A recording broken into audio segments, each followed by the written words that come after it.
Hello, I'm Jennifer of Jen and Coco. I hope you'll have your mugs of hot chocolate ready, because we're going to be diving in to talk more about formality and politeness. Okay, so we talked about last time. We've been talking a lot about formality and politeness recently, just because it's a major part that we want to have of this language. And so moving on, we want to discuss. Okay. So, give me one moment, please. There we are. Okay. So, we've been talking a lot about intra-family politeness and formality systems. We haven't talked about much about inter-family, or I guess just general outside the family, how you would denote formality, politeness, to whom you would denote special levels of formality and such too. And so that's something that we're going to want to talk about. So, I think, so let's see.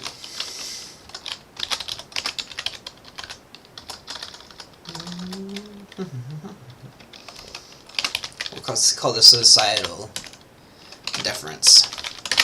So one thing we know is that any heads of household or potential heads of household are still going to have a difference for the sole fact that they are going to have they're going to have a title, essentially. So the potential heads of household will, by default, have some type of deference. Where they fall in the greater scheme of things is another question. But we definitely know that potential heads of household are on this list.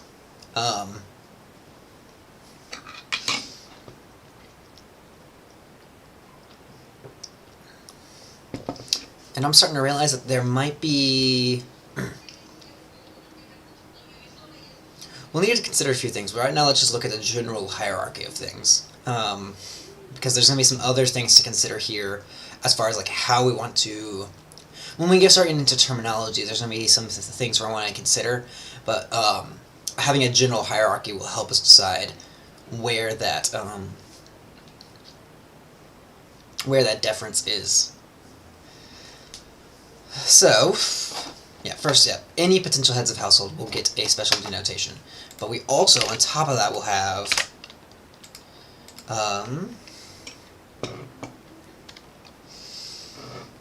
let's say tribal leaders, village leaders,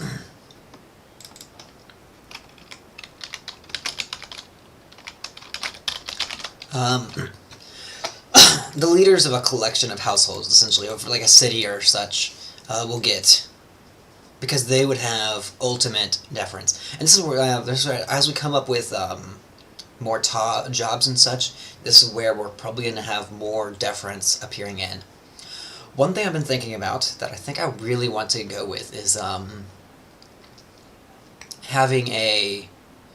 So one thing I mentioned is that one of the jobs, the head of household, is knowing the family lineage, and being essentially the keeper of that. Of if anyone forgets, the head of household is the person they go to, to remember like the order of births and all that. So essentially, one elder, there might be a storyteller or like a bardic role, where essentially one of their jobs is essentially census and chronicler and such. And that may actually be the leader's job initially. That's something to consider. Okay. So, tribal clan. So, one thing we need to consider is just how are these cities and such organized? Because I'm imagining I want there to be some organization. At least there's the beginning of cities, if not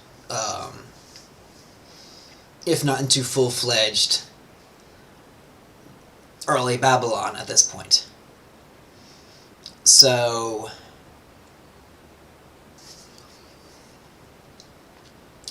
if you take So the reason that these or that cities would form is that you would have a collection of. So if we're starting with shepherding, herders, hunters, or yes, shepherds and hunters primarily. Fishermen would be one reason where cities would definitely start forming, where fish is abundant, and people and other resources, and so it just makes sense to stay in one area, at least for parts of the year, and then eventually that would just become year round, and then you would have a society that just starts forming around this early fishing location. Um, and you would have, okay, yeah, so that would work. So you start off with a society forming around early water sources that are good for fishing. Good for fishing. From that, then you start, as the city grows larger and larger and more complex, you start getting different leaders and such. Early leaders would likely just be storytellers. I'm using that here. Storytellers or bard or some sort of role like that, where essentially their role is just to, they're essentially the the head of household for the village, as it were. So essentially, the idea is that they're not only holding the information on how their family interacts, but how all the families interact. As that grows more complex, as these cities grow larger, you could see essentially regional or different boroughs or neighborhoods will essentially have different storytellers, and that they would have a council of potential storytellers just to correlate with each other. Okay.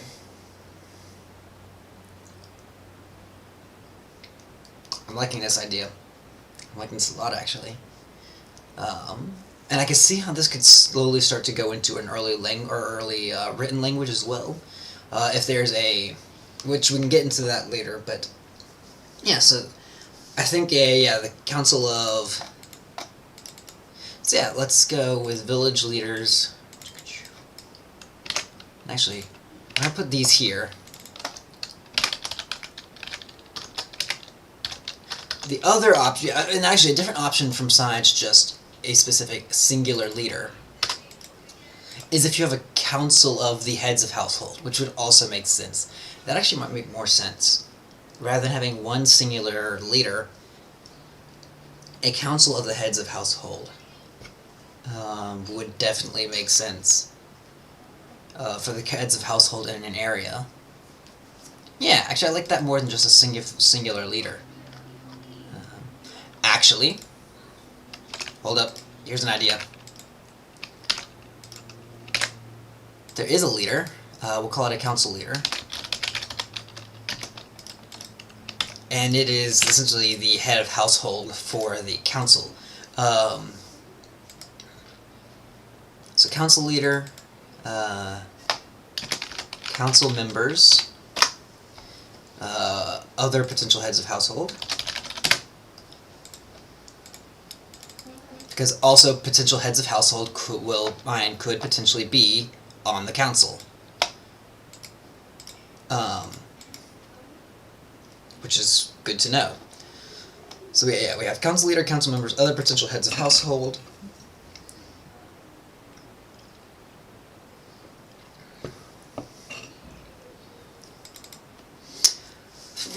So you are going to give respect to people who are. So here's a question though. Now we need to differentiate between either older generations or actually y'all can't see this. Let me make sure y'all can see this. There y'all are. Okay. So I'll catch you up on what I was talking about. So we have our societal difference that we're working on here. We have our council leader at the top right now with our council members. Other potential heads of household will also be included in our hierarchy of societal difference, especially since they will eventually become, or they could potentially become, council members themselves. When the people in their own when the older heads of household in their own families pass away. So,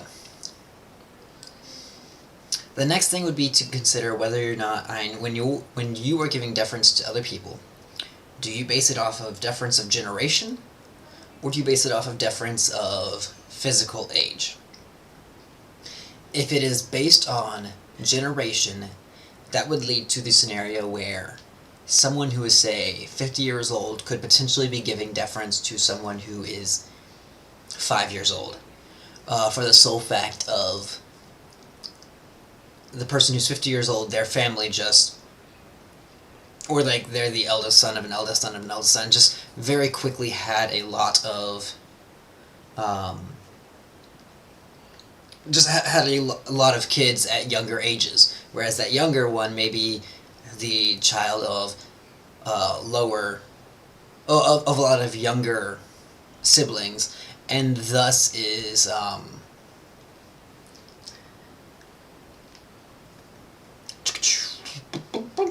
and this is just, well, physically younger is of a, maybe considered a generation higher just by sheer timing of things. I think for that whole reason, to avoid that, we're going to say that it's going to be based on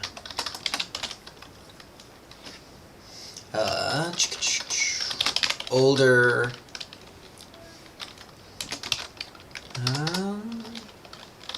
older people by age.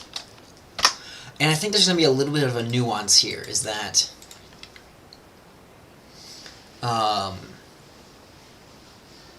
there's going to be some, as you get closer and closer to people your age, there's going to be some confusion over which terms you may use, or at least there's going to be some nuance as to which terms you may use.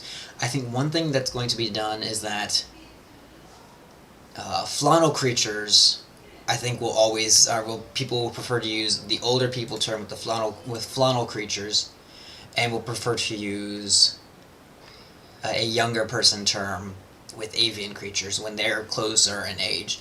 There's also the possibility that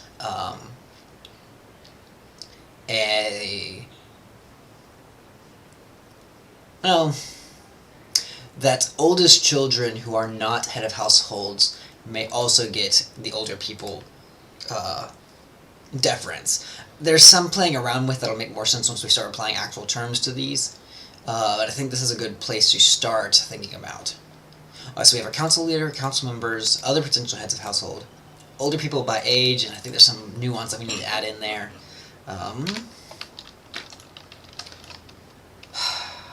going to say ego here. I don't know if there's going to be one for people around your age.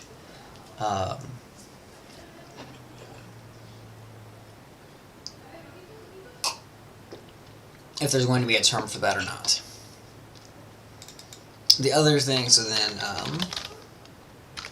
younger people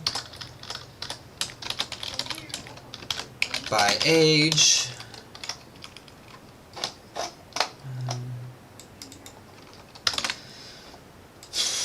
And then, yeah, that really covers. It's just a simplified version of your familial household. And I should say that this is all specifically for people that you are not related to, either by either specifically that are not part of the.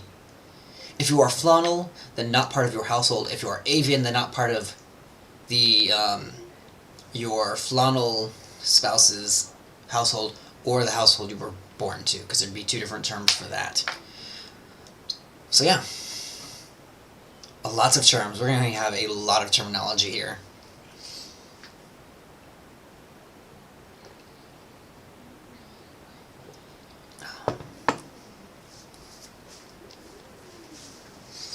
Okay. Oof. But I'm fun with this. This was the sort of thing I wanted. I wanted a complex and robust system of denoting who people are and giving them deference. So, whew, I think we're starting to succeed on that front. Um,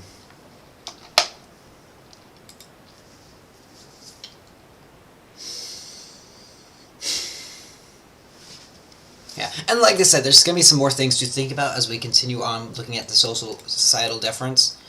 Um, I think we're pretty set on in family difference. There might be like one or two small things, but for the most part, it's going to be this is what it is. So, okay, I do like this idea of having the council leader, council members. We'll have to figure that out more as we can carry on to larger and larger settlements. But at the very least, this is a good early idea to start with. Um, Especially if we have like a lot of small city-states and such that aren't of too large of a size. So, yeah. And actually, another thing to consider is that if households don't split off, then the council members will their size won't grow as time goes, even as the society grows on. They won't really grow until new heads of household form, and there may be even some politicking with that, especially in larger settlements. Because a family could, an enterprising family could potentially have each of their, if you have each of your grandchildren split off, start their own household, that could potentially give you a lot of council members on the seat that you raised. But I think there'd be a lot of politicking there on the legality of those sort of things. I think there'd be some interesting. This presents some interesting politics and such that we can really use once we start building more of the culture, as we continue to build the culture of the society. So I'm liking where this is going so far. The other thing we haven't considered is how jobs factor into this societal difference. Whether you give certain jobs special deference. For example, like the storytellers would likely be a council role, which means what's actually going to present some special.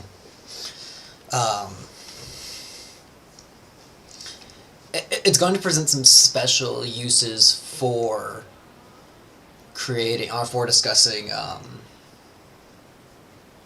blah, blah, blah, blah, blah,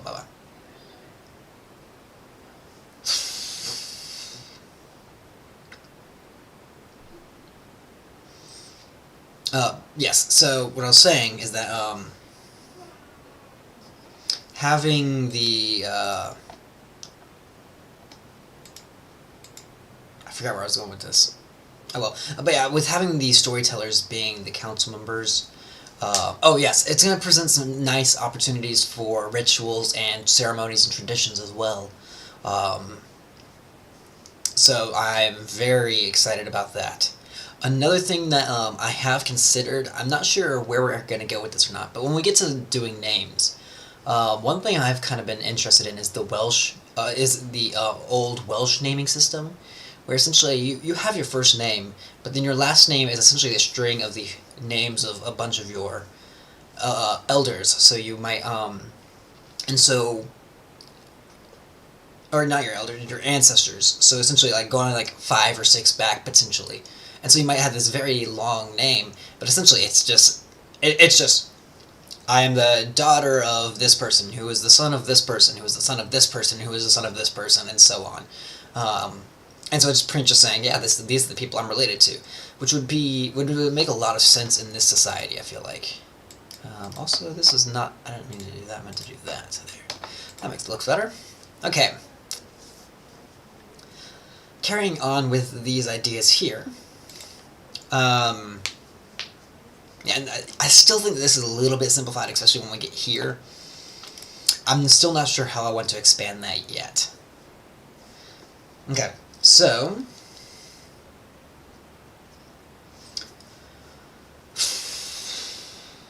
and the other thing is if we have how else we give deference between Flaunal and Avian creatures, because there is going to be some difference in there. So,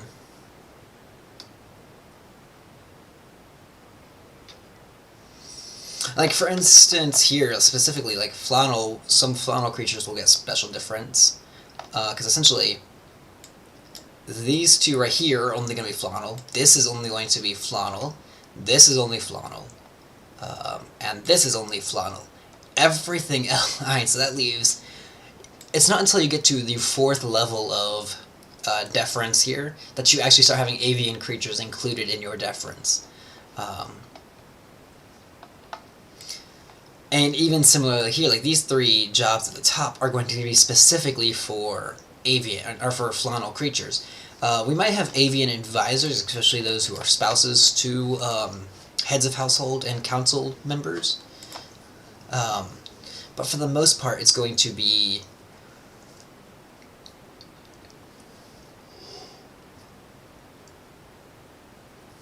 a matter of the Flaunal creatures are occupying the most respected positions in society, and those positions and the most respected positions in society are only passed down to Flaunal creatures. So essentially, it's a Flaunal only club, and that might produce, and that will produce some interesting results as we continue on evolving this culture. Like, how do the avian creatures feel about that and such? So something to get some interesting potentials here that I'm appreciative of. Okay, so we've thought a lot about culture recently. I want to see if we can get a little bit more done on... But actually, let's go back to our goals. Let's relook at our goals again, keep this in mind, and start thinking about how else we want to discuss what is going on here. So we've talked a little bit about having a tonal language, which we've established that we're just going to have high, mid, low distinctions early on.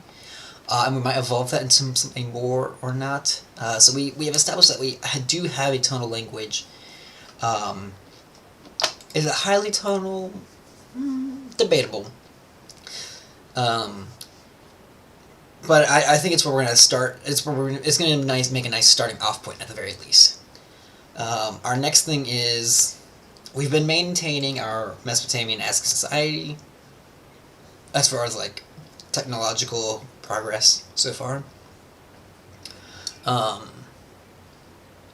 Let's see.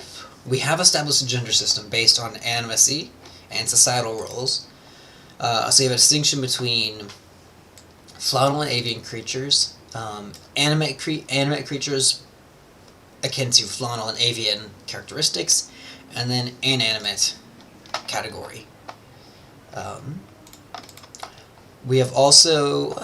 We've been working a lot on honorifics and formality, and I believe we have a decent template to start with. And we do have some concept of case in this system so far. Nothing too fancy, but I think this is where we're going to want to start from, so I'm appreciative of this. So there's a few things with nouns that we haven't discussed. For instance, we have not discussed how plurality is going to work.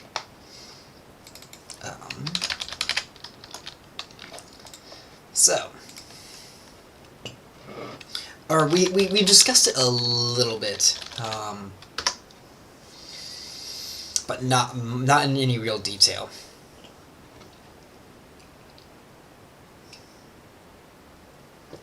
So one thing I know is I don't want plurality to just be a simple affix.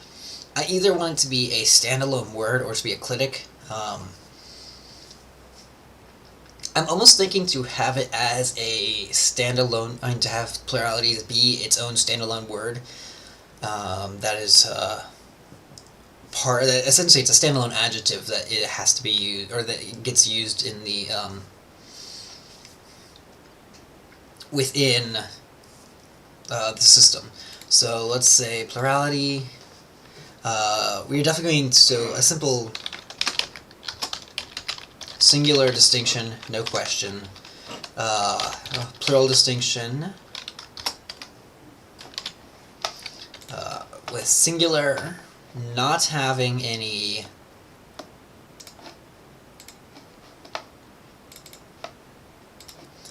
marking, and plural meaning something meaning many, multiple,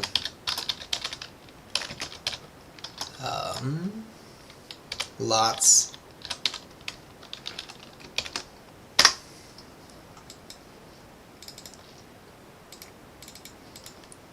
essentially saying a general number of.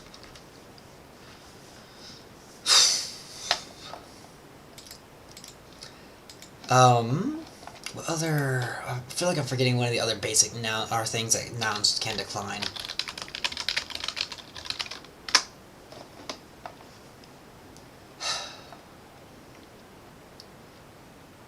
Oh, definiteness. We haven't talked about that either.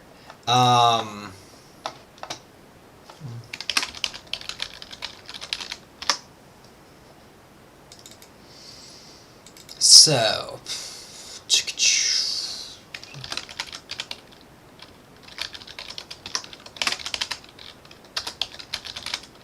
we have indefinite and definite. I don't know how I want to mark those yet. I think that those are also going to be standalone words. And they actually will likely get, because of that, they might actually likely get mixed together with plurality. Yeah, I think that's an idea. And I think we'll follow a normal thing where our indefinite kind of stems from something meaning one. Well, actually, do we need both indefinite and definite? It's something. So if we were to derive both of them, it would make sense for the indefinite to come from something meaning, or from our word for woman, like one of something. And our definite would derive from one of our demonstrative. I believe that's the right term. Demonstrative adjectives? No. Whatever means that. I think that's demonstratives. Like that or this or such.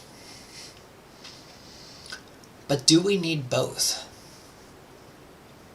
Or is one just implied when the other's... I feel like if one was to just be implied... I could see a case for either one. I see a stronger case for the indefinite being applied. Or being always implied unless the definite is used.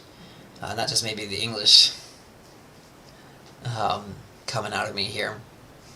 But essentially saying... okay. My thought process there was that the definite could also like be emphasizing of like the book. However, the demonstratives would be able to do just that exactly, like that book specifically, or this book. So you wouldn't necessarily need a specific definite article for that. What you could instead do is have emphasis on a book, just any book. It's something to think about. We need to consider where we want, whether or not we have both, an article for both, or whether or not we just, or whether or not we actually evolve either of them, is another thing to consider.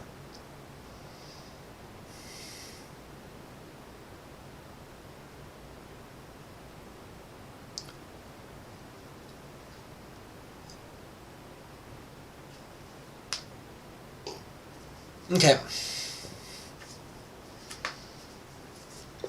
But yeah, I do like the idea that if we have an article for definiteness, it's going to combine with our plurality markers as well. So I think that's a good idea. Okay. So, our next things to consider.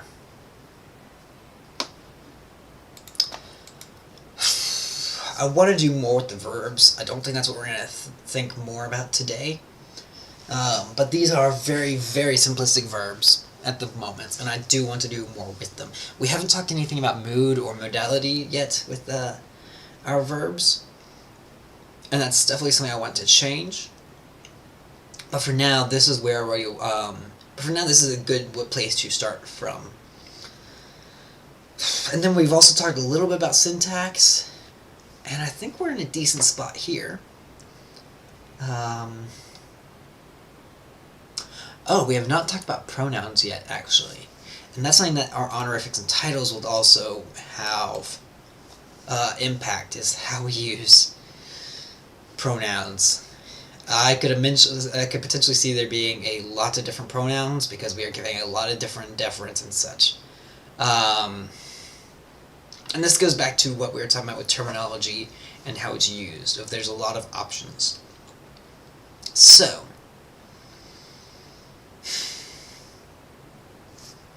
there's a couple options here.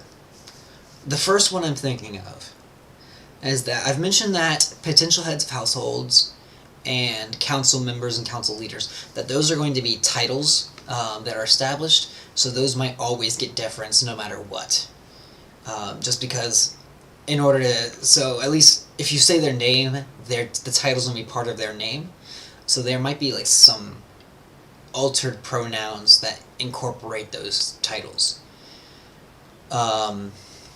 Looking at just our basic older people, ego, younger people, there are two ways I can see doing, there are two ways I can see doing this, assuming that these are going to be, are going to be titles. There's one where you just have 2 or 3 sets of terms. One that you use with people who are older than you by age, one that you use with people younger than you by age, and the third one, which would be optional whether or not it gets incorporated in, is the one that you use with people who are the same age as you. And if that's not there, then there would be nuance as to when you use older people versus younger people as like a form of formality. For instance, like someone with a higher rank or position in society, like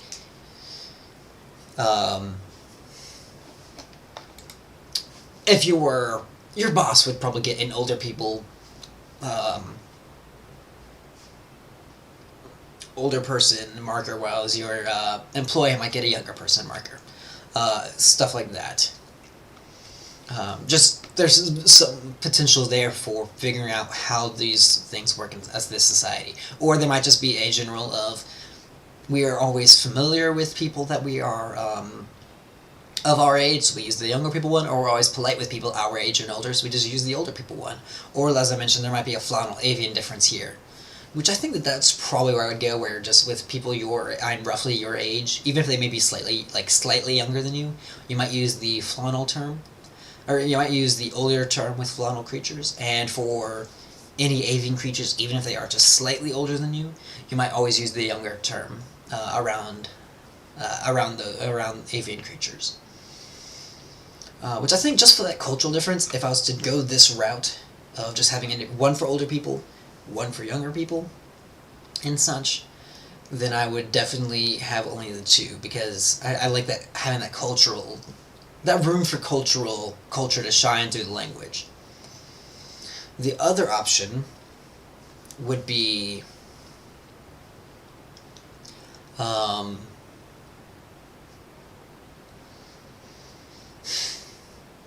so that would be like 2 different sets and we're specifically looking at, again, outside of the family.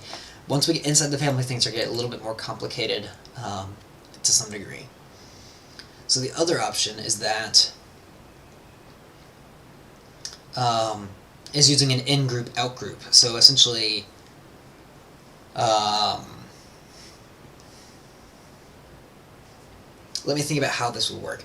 So the concept is that people of a certain group will always use a set of pronouns in any context, essentially saying, I am privileged enough to use these sets of words. It's essentially promoting your own deference rather than being deferred to. I think I like the fact of deferring to, so I think we're going to go with the first option. It makes a little bit more sense in my mind, especially considering how things work. So we know that there's going to be at least 2 sets of pronouns. One that's used with older people and Flaunal creatures roughly your age, and one that's used with younger people and avian creatures roughly your age. And there may be alterations on those for council members, council leaders, and potential heads of household, but they're going to be at least derived from these. So they might be affixes on or elaborations of So, let's set up a pronouns. We definitely have a first person pronoun, no question on that. A second person pronoun, also no question on that. Those are definitely going to exist. It's when we get into our third person that we start getting into more interesting territory. A little bit. Well,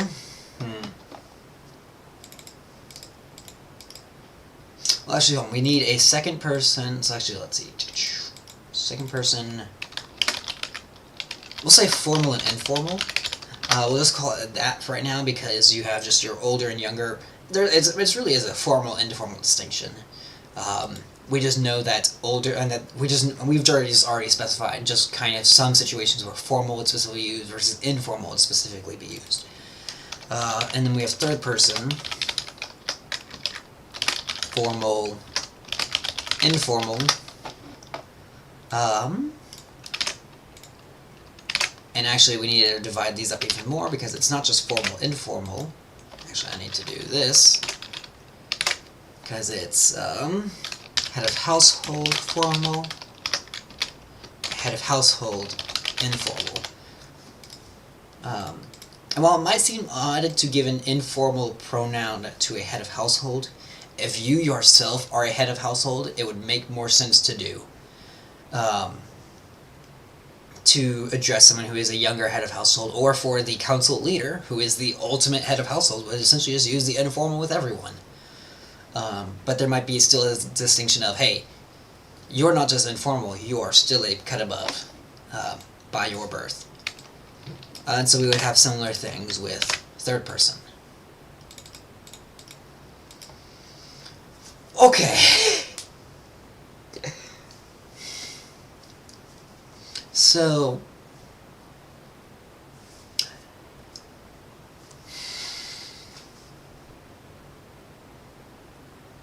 I was thinking that third person we might also have a distinction of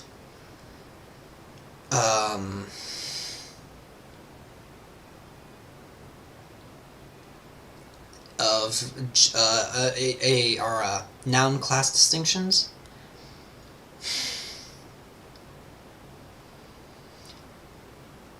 If we were to do that, that would mean on top of having our formality here, we would have to subdivide these into avian and Flaunal. Okay, at least we'd have to subdivide our formal and our informal ones into avian and Flaunal. Our heads of household would, of course, have to be Flaunal by default. However, we would also have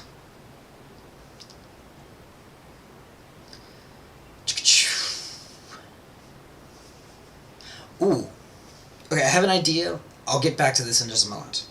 But then we would also have to have the inanimate, and we'd have to have the lower animate, Flaunal and avian. Whew. I think it would make sense to have a third person that was at the very least an inanimate third person. Whether we have a lower animate third person, let's actually look at our timeline that we've set up. Right now, our lower animate noun class is one of the last things that we evolve at this point.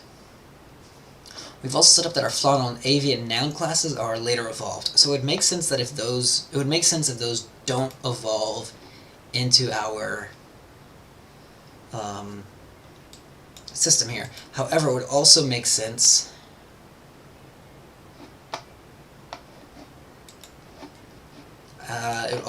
for once we have the Flaunal, avian, and inanimate distinctions, since those three form early on, although after these, it would make sense for an inanimate third-person pronoun to evolve, essentially as a way to talk about things that are not human. And that would probably get, once a lower animate distinction is made,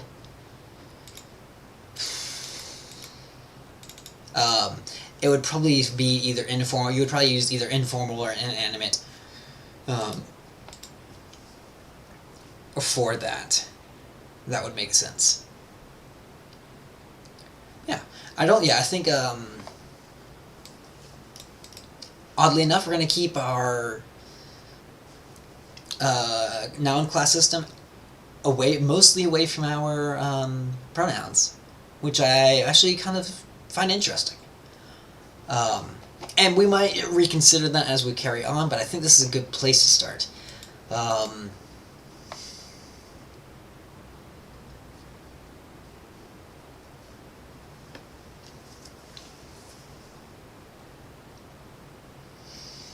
so another thing to consider would be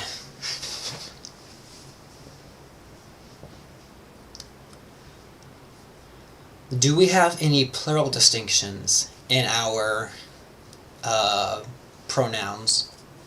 I'm almost certain we have case distinctions. That I am certain of.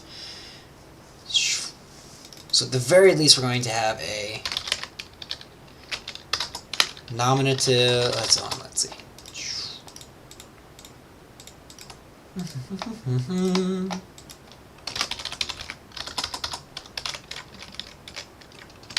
Person, case. So we're definitely going to have a nominative, accusative, and genitive. But we are also limited. Did I spell genitive? I believe I did. But we might also have some other pronouns potentially, or some others. I'm not certain on that, but at the very least, we're going to start with this. But we might have something like reflexive or something like that. I don't know if those are technically cases or not, but we'll consider that as we can carry on. The other question is, do we encode for number?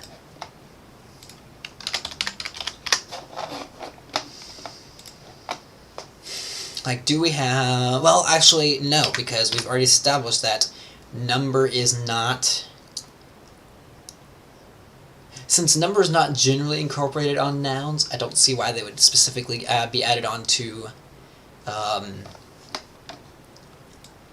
pronouns specifically. However, I do have some ideas for how number would still work when you do have to address like a multitude of people. My idea is that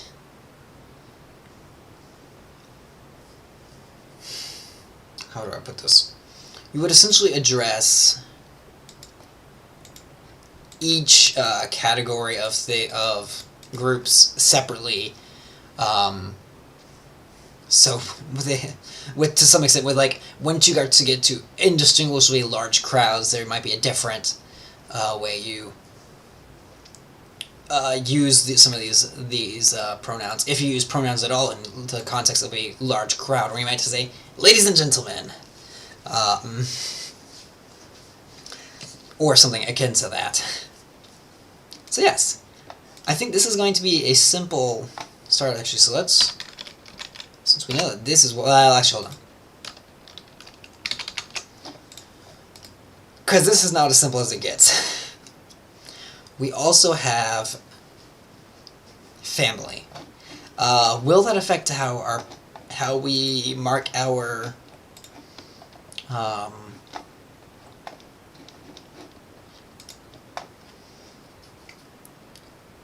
we mark our pronouns? I don't know. My first thought is I don't really think so, because let's just apply what we have currently onto this system here. So your potential head of households, they would get the household marker.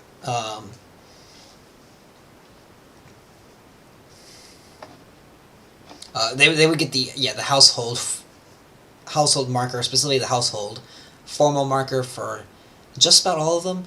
It is possible you might give an informal one to those who are younger than you, but it is unlikely. Or you might give them to the ones who are younger than you, unless they are the active head of household. Essentially, they are the ones who are sitting on the council. So, there's some thoughts there. Or you might even just use the informal head of household specifically with their siblings, because they would still get deference, but they wouldn't get the same deference as... Okay, actually, I do like that. That they would, within your family, you would give the informal head of household marker to siblings of the potential head of household, essentially giving them deference, but noting that, hey, you're still not the head of household, or a potential for that, unless something catastrophic happens. And then you would have...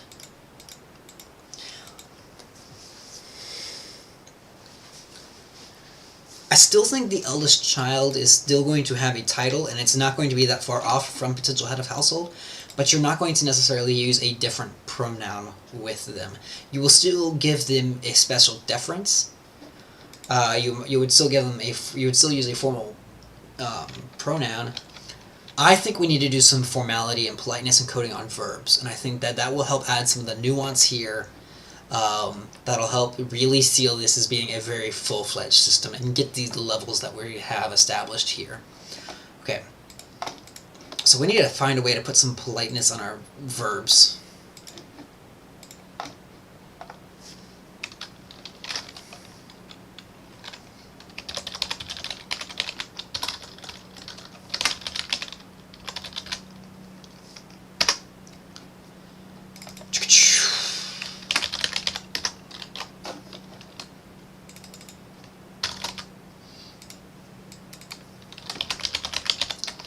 Yeah, formal, informal. I mean, there's going to be a little bit more than just that.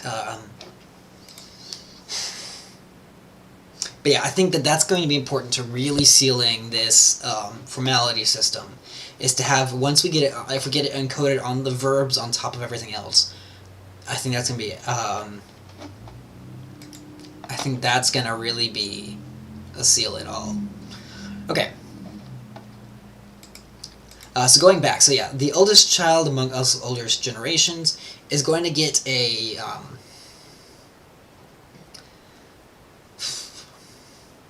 I can see one of two things happening now that we have the politeness marking on verbs. Either you have the giving them the formal head of household pronoun, but using the informal verb, or the one I see more likely... Actually, hold on, but they're still older than you, so...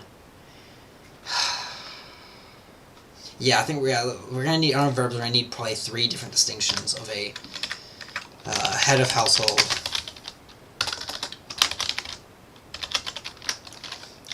Formal. Informal. That feels a bit odd. We might just say...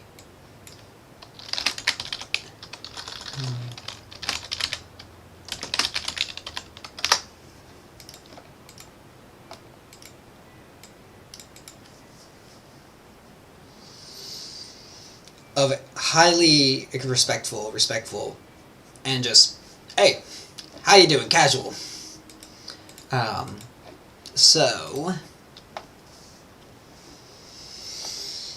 your eldest child would get your, or the eldest children above you would get the head of household pronouns, but would get only the formal marking, or the formal markers. The other people, the oldest children, would just be formal pronouns, formal verbs. Eldest sibling would get a head of household pronoun with formal